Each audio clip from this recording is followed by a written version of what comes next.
When I first learned the art of outlining from Rosoff, of course, I was a doctoral student. It was easy for me to take in a lot of information at one time and have her walk me through many different outlines for the same piece. My challenge was then to figure out, how do I teach this, and is it possible to teach this to some of our youngest students in a more simplified format? Now, what are the benefits of outlining? Well, one thing is, I have discovered, we can do simple outlines with even our youngest students and just teach it as the way we work with them in the lesson.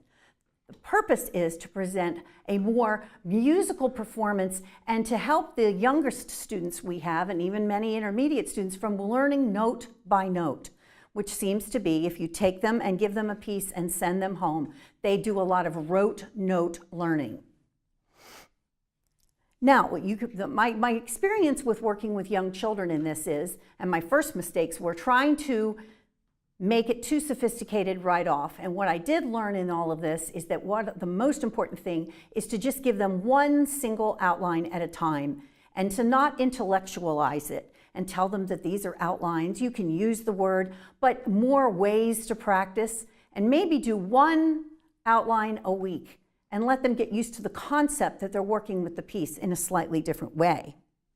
Another way that this can really benefit you is it's a wonderful way for you, the teacher, to work as a demonstrator of musical concepts with your student at the piano, so that when you are introducing a new piece, you have things to do in the lesson. Now, I know you're going to say, when you see some of these outlines, that's fine, but my student is not probably going to have the discipline to practice that way at home. And that's just fine. Initially, you're going to be the one that's going to practice with them on these outlines, and they will grow into it over time.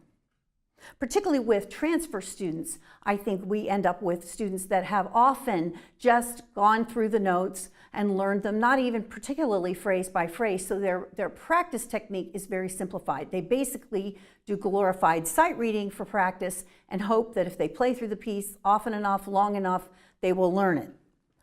Now, one of the most important things that I think outlining helped me, we always give lip service to the fact that the rhythm is one of the most important things, but Whiteside took it to a new level when she said, the rhythm is the tree and the foundation of everything we do, and the notes hang on the branches. You hang the notes on the rhythm. And that's a wonderful visual concept, that you're putting the notes over that rhythm, and that unbreakable, marvelous rhythm that moves forward is your primary concern, and that's what's going to bring the melodic line and the musicianship across to your students.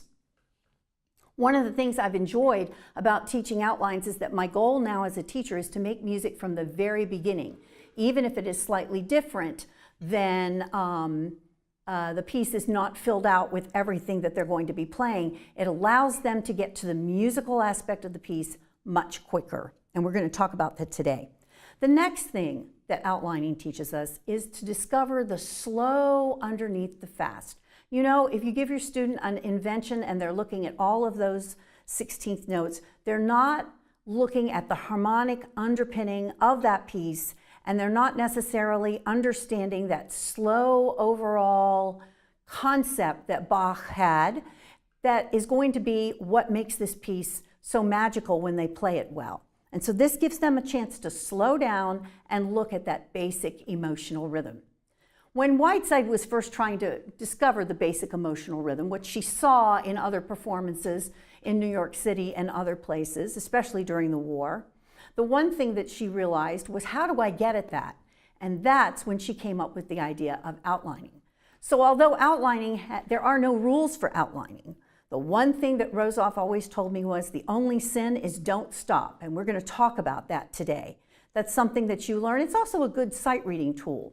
One of the things that I discovered by accident, I thought I was an average sight reader, but after I had worked with her for several years and a violinist came in and we were going to just sight read a Mozart sonata, I was stunned by how well I could read that sonata on a first take. She handed me the music and we played right through the first movement.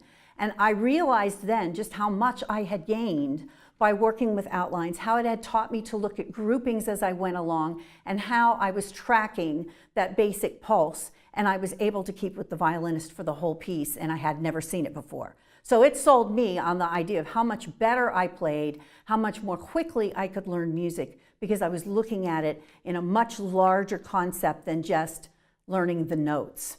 And we want to do that.